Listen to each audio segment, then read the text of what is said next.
महाविद्यालय का शिक्षक हूं, जिसमें अभी आपको इंटर पास करके जाना है।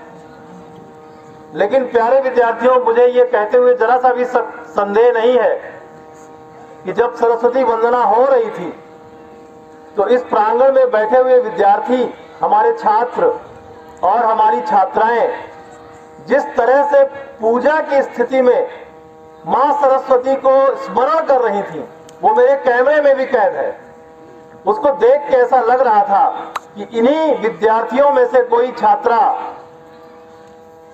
आईएएस होगी, कोई पीसीएस होगी, इसी में से कोई पीटी उषा होगी, इसी में से कोई देश का प्रखर खिलाड़ी होगा, कोई बहुत बड़े अधिकारी के रूप में यहाँ के से जाके वहां पहुंचेगा। मुझे कतई कोई संदेह नहीं है। और तुम लोगों के चेहरों को देखकर ऐसा लगता है कि अगर हम लोगों ने कोई कोशिश की, तुम लोगों की कोशिश में कोई कमी नहीं है। लेकिन अगर तुम लोगों की कोशिश के साथ हम लोगों की कोशिश जुड़ जाएगी, हम लोगों की मतलब हमारे जैसे टीचर्स और तुम्हारे मम्मी पापा की जैसे गार्जियंस, अगर उन लोगों के मन की बात भी तुम्हारे साथ जुड़ जाएगी तो तुम्हें भारत के भाग्य को बदलने से कोई रोक नहीं सकता। प्यारे विद्यार्थियों, आज नेताजी सुभाष चंद्र बोस जी की जयंती भी है।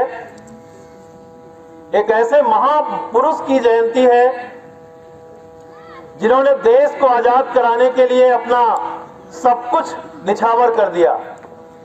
तुम सबकी ये इच्छा होती होगी कि हम भारत के सबसे बड़े परीक्षा को पास करें, और भारत की सबसे बड़ी परीक्षा है इंडियन एडमिनिस्ट्रेटिव सर्विसेज, आईएएस। जब नेताजी का समय था, कटक में पैदा हुए, बहुत बड़े घराने में पैदा हुए, और उनके माँ बाप बहुत सक्षम थे। उस समय उनकी भी इच्छा थी कि उनका बेटा आईएएस की परीक्षा पास करे। उस समय आईएएस का नाम आईसीएस था। आना जी है पीछे का। और उनके पिताजी बहुत बड़े वकील थे। कटक के बाद में वो नगर पालिका के अध्यक्ष भी चुने गए थे। अंग्रेजों ने उनको राय बहादुर की उपाधि भी दी थी।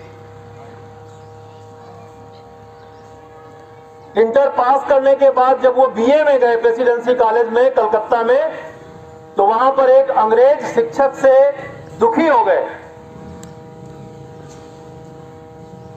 अंग्रेज शिक्षक ने उनके साथ कुछ दुर्व्यवहार कर दिया, और उसी समय से उन्हें ये लगा कि यहाँ पर तमाम ऐसे लोग हैं, विदेशी लोग हैं, अंग्रेज हैं, जो ये शासन करने के लिए यहाँ आए हैं। इन शासन करने वाले लोगों को भारतीयता के बारे में, राष्ट्रीयता के बारे में कुछ पता नहीं है। इस ऐसे लोगों को भारत से बाहर निकालना होगा। उसी समय उनके मन में देश प्रेम की भावना जगी। यद्यपि उनके माता पिता ने बीए करने के बाद उनको इंग्लैंड भेज दिया। इंग्लैंड में आईसीएस की परीक्षा उन्होंने पास की और टॉप करते हुए चौथे स्थान पर रह करके उसको उत्तीर्ण किया। लेकिन उन्होंने उस परीक्षा को पास करने के बाद ये तय किया कि हम आईएएस बन करके, आईसीएस बन करके अंग्रेजों के गुलामी करते हुए देश की सेवा नहीं कर सकेंगे। इन अंग्रेजों को यहां से निकालना ही होगा। इसलिए उन्होंने आईसीएस की परीक्षा पास करने के बाद भी ट्रेनिंग के दौरान उन्होंने उस पद से इस्तीफा देकर के भारत लौटना उचित समझा। और भारत में आकर के अभी मैं देख रहा था, इस विद्यालय के प्रबंधक जी, इस विद्यालय के जो संस्थापक महोदय हैं, वो हमें बता रहे थे कि वो सेना के रिटायर्ड हैं। प्यार से यहाँ के लोग उनको फौजी कहते हैं।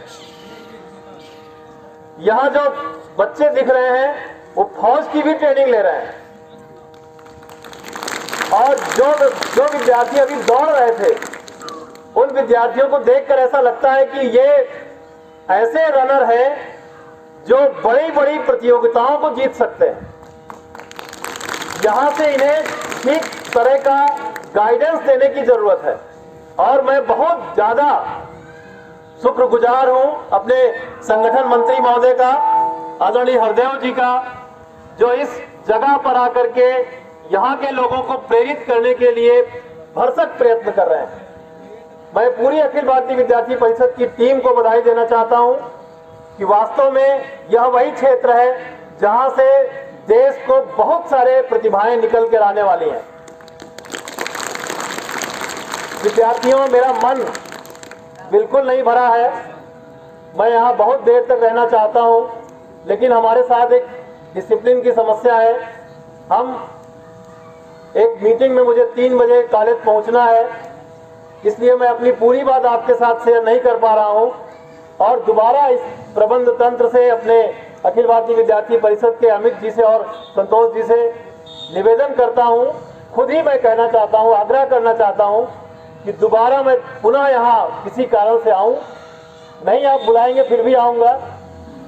और दुर्गेश जी से मैं चाहूँगा कि वो कोई ऐसा संवाद का कार्यक्रम रखें जिससे हम अपने विद्यार्थियों के साथ अपनी बात को पूरी तरह से रख सकें। और विद्यार्थियों, जो ये सरकार है हमारी,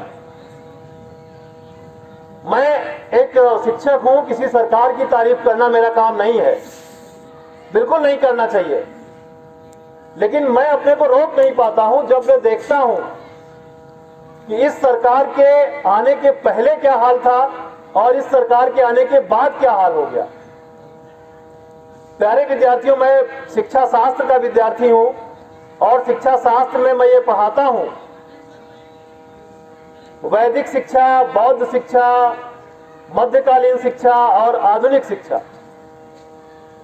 इन सब किताबों को पढ़ते हुए आज के कुछ साल पहले तक जिन किताबों में भगत सिंह को आतंकवादी कहा गया, जिन किताबों में बहुत सारी चीजें ऐसी कह दी गई जो हमारे देश के हित में नहीं थी, सुभाष चंद्र बोस के लिए भी कोई खास उन किताबों में नहीं था, सरदार वल्लभ भाई पटेल के बारे में भी कुछ उन किताबों में कुछ खास नहीं था।